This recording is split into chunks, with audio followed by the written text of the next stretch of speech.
My beautiful friends, thank you for joining me today. I wanted to share today a little bit about a distinction in the idea between self-control versus self-mastery. And a lot of the times we might find ourselves honoring self-control or thinking that self-control is like a noble trait. It's something that like an element of mastery, really. But they're two very, very distinct ideas. And you know, where control kind of implies force and separation, we've got mastery, which is much more aligned with flow and truth and freedom. And it might be a subtle distinction, but it's really quite potent to use as a launching point for us to deepen into ourself and coming home to our truth and aligning with our highest self and our highest manifestation. Before I jump into it, though, I just wanted to share really, or invite you really quickly. If you're interested in taking this work deeper, I'd love to invite you to my one-on-one 6-month program.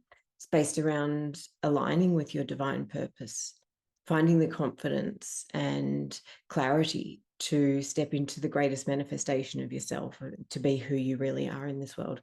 So if that speaks to you, you can book a free call to have a chat, see if we align. And the link is in the description box. There are also a few other ways that, you can work with me, or free offers that you can check out in that. There'll be some links. So on with the show. So self-control versus self-mastery. Now, mastery implies an element of ease. If you think about the great martial arts masters, they flow, they use the energy and the chi, they have a mastery of it. So whilst they're still very much in control of their world, their mastery comes from a space within. It comes from an alignment and a flow, a fluidity, which then causes, the outside world or the opponent to shape around that. So I mentioned before that, control implies a level of force. It's like, and when we're talking about self-control and self-mastery, it's kind of like, we see it as being a good thing if we can control our anger, which it is. We don't want to go around projecting our unpleasant feelings on everyone around us. So to be able to control that is a great act. But self-mastery takes it one step further. And self-mastery allows us to move to the point where those negative emotions, they either don't arise or they move through our awareness with such ease and such grace that we don't actually need to exert any force in order to stop ourselves from reflecting that into the world. So drop a comment if this is resonating, or if this is something that you've experienced.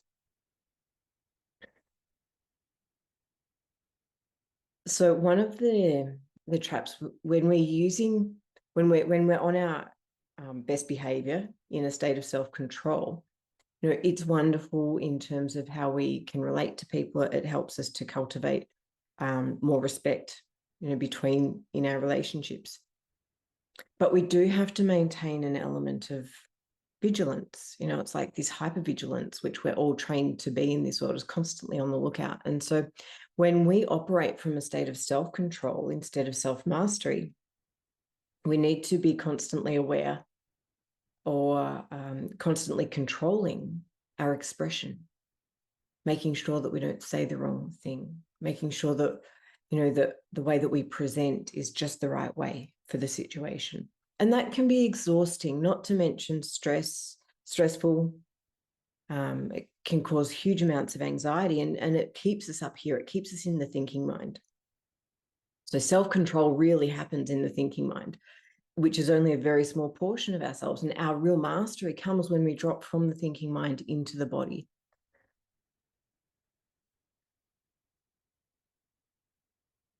So if we can move from this state of hypervigilance to maintain our self-control, into a state of self-mastery, it invites us into a state of ease.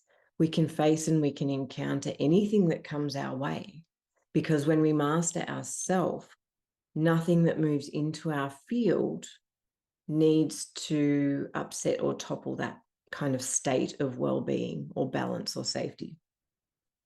And so, to cultivate this mastery, it's about connecting with our truth. It's about finding what lies beneath the need to be in control or take self-control. So, and I'm not saying just give up, stop controlling your reactions or stop being diligent in the way that you relate or project with other people, because that's where it starts. We start with being in a state of self-control, and then to move into mastery, it's looking at what lies beneath. And so I invite you to start looking at practices when you do find, and this is the process that I used. Is I reached a point where I was very conscious of an emotion rising, and I could very easily control that, suppress that. And suppress, that's a big dangerous word. We don't want to be suppressing things because they just fester. But so I'd notice it, and I could not react, I could not project it, but it was still there, and it was still a difficult and imbalanced state that I would be in, whether I was projecting that or not. And so what we do, and we notice ourselves in a state of controlling or suppressing something, I invite you to go, okay, well, what's the dynamic here? If you are finding that you need to exert some level of force, what's the underlying feeling that needs your attention? So when we're in control, we use suppression. In mastery, we use awareness. And awareness allows us to watch something move through.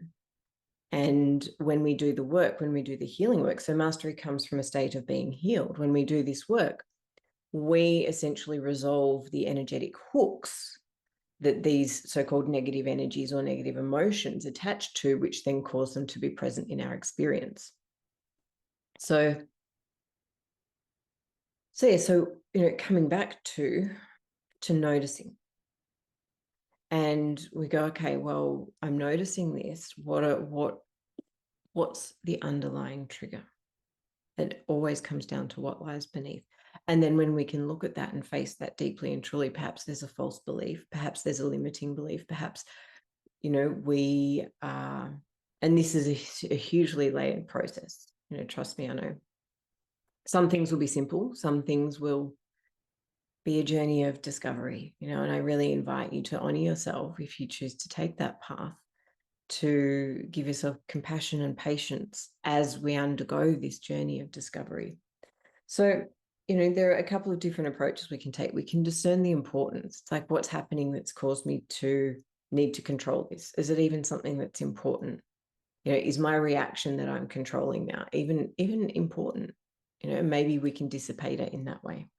You might want to just ask, how can I let this go? What do I need to shift? What story is happening in my mind that's causing me to need to control, suppress, avoid, or justify? And when we can stop ourselves from control, avoiding, suppressing, and justifying, we can be then in our bodies, we can be with the actual experience of it. And it's in being with the experience of it that we can start to cultivate mastery over the experience instead of avoidance. And that's a really big thing. So, there are obviously a number of different ways that we can approach this, but it is a healing process at the end of the day. It's a process of shedding the layers. It's a process of self-discovery and, finding what it is that's making you tick, that's making the egoic mind react so as to cause you to suppress it. Maybe you're suppressing something that doesn't even need to be suppressed. Maybe your self-control is simply a means to maintain a separation or, avoid being heard.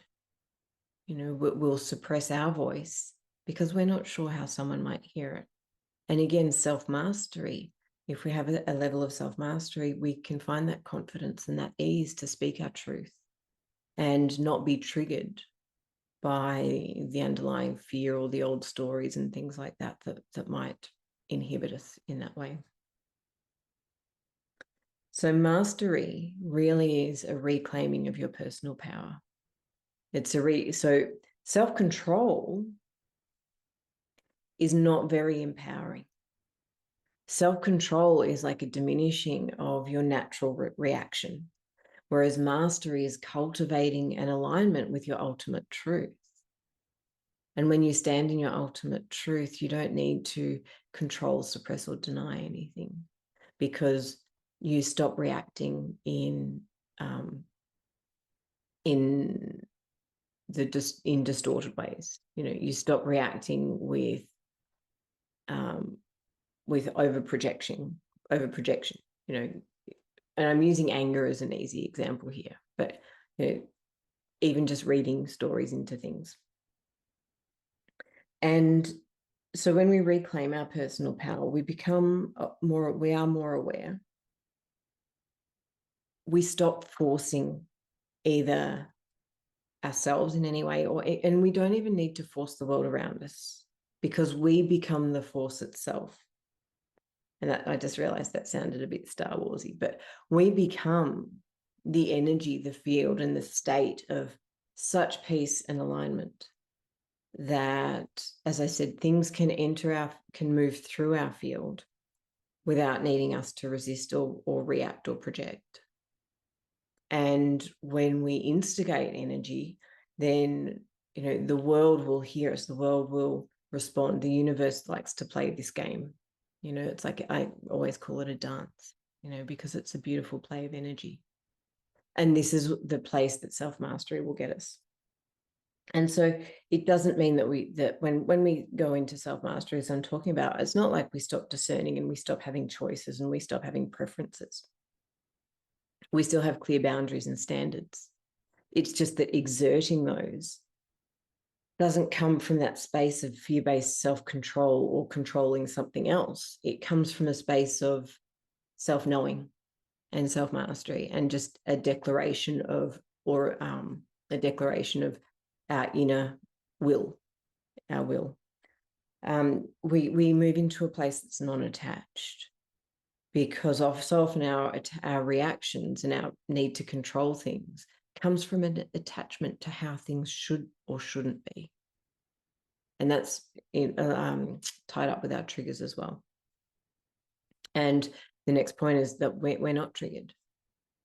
Things that might have triggered us at one point, if we resolve the story and the underlying pain point, which may have happened 10, 20, 30 years ago, when we resolve and we can release the holding pattern from maybe a situation, then situations that are reflective of that no longer occur, and they no longer trigger our field. They no longer do that to us. And so it's no longer forcing, suppressing, rationalizing, justifying. Like I said, all those ways in which we actually give our power away by trying to control a situation. And so it's this beautiful combination, and it is a dance between yin and yang, because we come into acceptance, but we're not insipid. We're coming to acceptance, but we also come into our full power. And that's why I just really invite you, if you've watched this video to the end, to notice so the energy of control is like a gripping, it's a tension, whereas the energy of mastery is more free flowing and fluid. So I invite you to notice if you feel that like you're in controlling energy, what's a way that you can shift through that? Now, I know there are a number of different things I won't run through here, but what are ways that you can go deeper to dissipate and to alleviate that holding, that need and the safety that we get from trying to control? So this has been a pretty broad but quick talk. So I hope it's landed. I'd love to hear from you if any of this resonated for you. Just drop a comment below, because I really love hearing your comments. It's so beautiful. I feel like I'm getting to know some of you just by the way that you're sharing and the comments you leave. So thank you. And of course, if this content appeals, please do like, subscribe, click the little bell button so that you will get notified of when I release content. And other ways to connect, of course, are in the description box below. So, my beautiful friends, thank you so much for being here today. I hope this has served, and I'll see you next time.